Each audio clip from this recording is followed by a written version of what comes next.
Hi, I'm Jeannie and let's get Zebra Strong. This week we're on the letter R in our A to Z of hypermobility. So I hope you've been enjoying this series and joining in with the weekly exercises as we travel from A to Z through our hypermobility.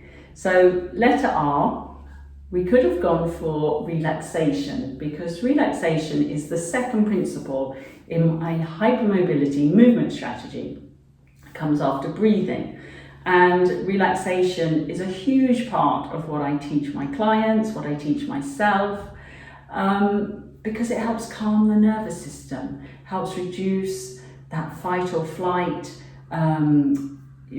sympathetic nervous system response, helps us feel a little bit more relaxed in ourselves, in our bodies and our minds, helps release muscular tension, helps release emotional tension. So relaxation is a huge part of what I teach and what I'd like my clients to incorporate into their everyday lives through very simple practices.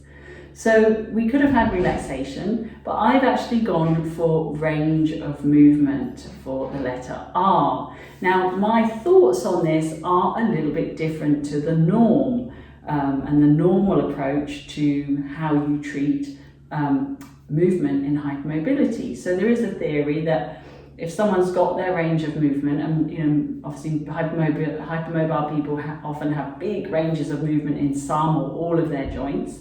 The theory is that you work with those people and you allow them to go into full range of movement and you teach them how to stabilize the joint there. Now, in theory, that's a great idea because we're not saying that people with hypermobility shouldn't be able to do big ranges of movement. That's not what I'm saying. But my problem with that theory is that if someone is used to going end of range and doesn't feel any sort of muscular control around the joint and they're kind of hanging off their ligaments every time they do these big ranges of movement, it's extremely difficult to come back from that and get a sense of what the joint should feel like when it's being stabilized. So my approach is slightly different.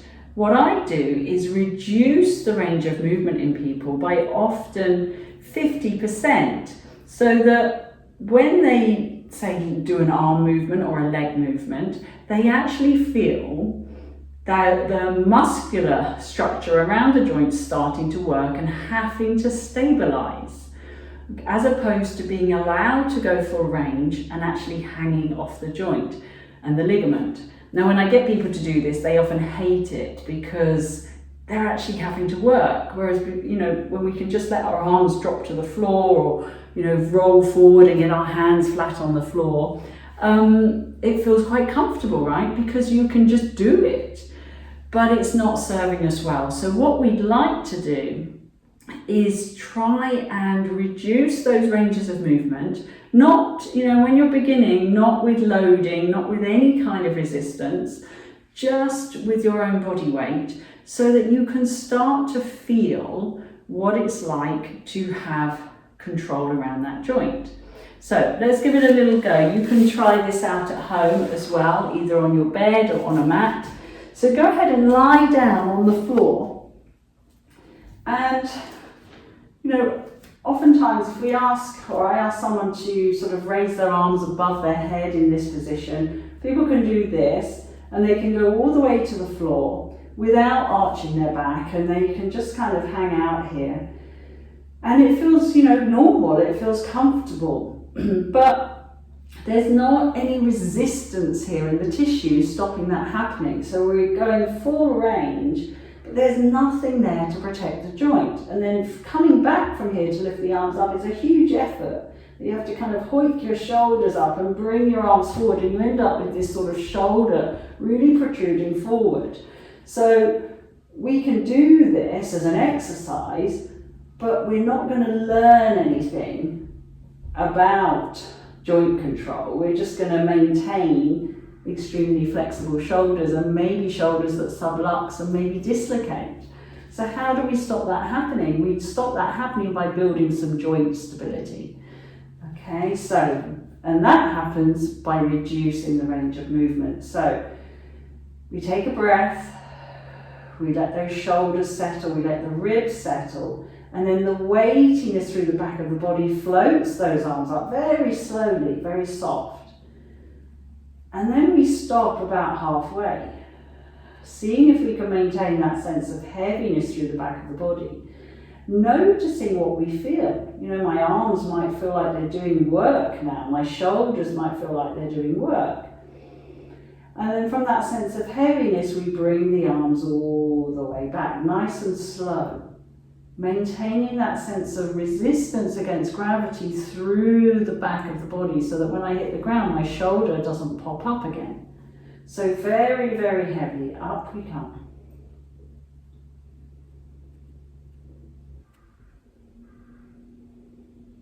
Feeling that weight. Feeling the weight through the back of the body as you bring the arms very, very slowly back. Feeling that you're working in a slower, more controlled range of movement. So let's do it one more time. We're going to float up. So I've probably reduced, this position quite significantly from what I did the first time. Yeah, I'm way off the floor now, but I can feel the weight of my pelvis, I can feel the weight of my ribs, I feel my muscles around the back of the shoulder working, which is the important bit. And then those muscles, because they're switched on, can bring the arms back, which is what they're designed to do. So I hope that is helpful. So have a think about how you move when you're either exercising or doing daily activities. Are you in control of those ranges of movement?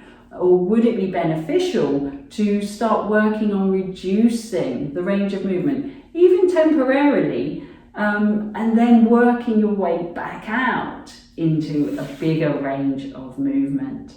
So I hope that was useful. I will see you next week. And until next time, stay zebra strong.